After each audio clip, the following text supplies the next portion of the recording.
Saya katakan tidak terhad kepada laki-laki, bahkan perempuan pun juga sebagaimana yang saya ceritakan tadi. Yang kedua adalah Nusaybah binti Ka'ab al-Ansariyah.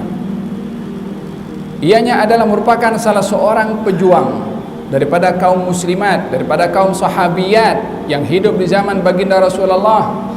Untuk kita dapat mengenal pasti dan mengetahui bahwa orang yang hidup di zaman Rasulullah semua memiliki jiwa yang sama dalam kecintaannya kepada Rasulullah, tanpa membezakan jantinanya, laki atau perempuan, bahkan kanak-kanak pun juga. Supaya kita dapat membaca lingkungan dan kesan tarbiyah kepada persekitaran, bagaimana laki-laki, bagaimana perempuan, bagaimana kanak-kanak pun juga terdidik cinta kepada baginda Rasulullah, yang zaman kita sekarang ini amat memerlukan cara pendidikan seperti mana zaman pendidikan yang ada di zaman Rasulullah.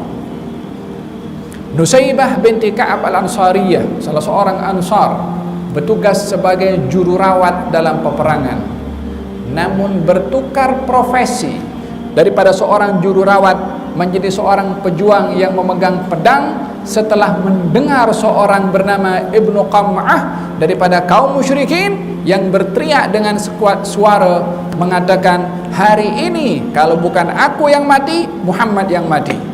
Yang dicari hanya Rasulullah untuk dibunuh oleh seorang bernama Ibnu Qam'ah.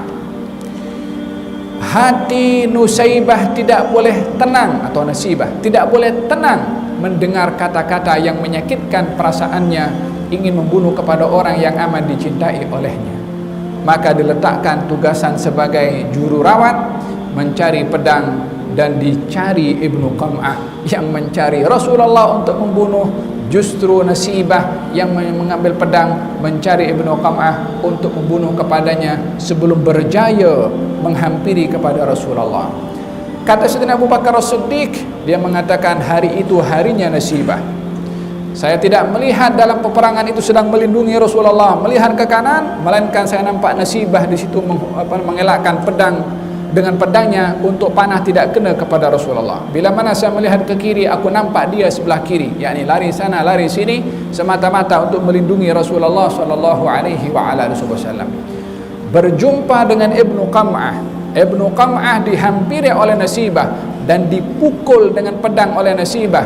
Namun Ibnu Qam'ah karena memakai baju besi tidak kena kepada badannya, sehingga Ibnu Qam'ah sendiri yang menusuk kepada bahagian bahu Nasibah, sehingga beliau pun Nasibah terjatuh daripada tempatnya dan darah membasahi kepada badannya.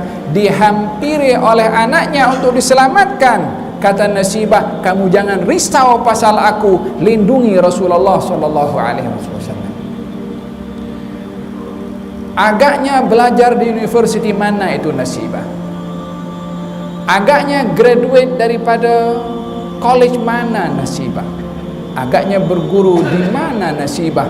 Kalau bukan berguru daripada madrasah Nabi Muhammad sallallahu alaihi wasallam, ditanamkan arti kecintaan kepada baginda Rasulullah dengan penuh pengorbanan.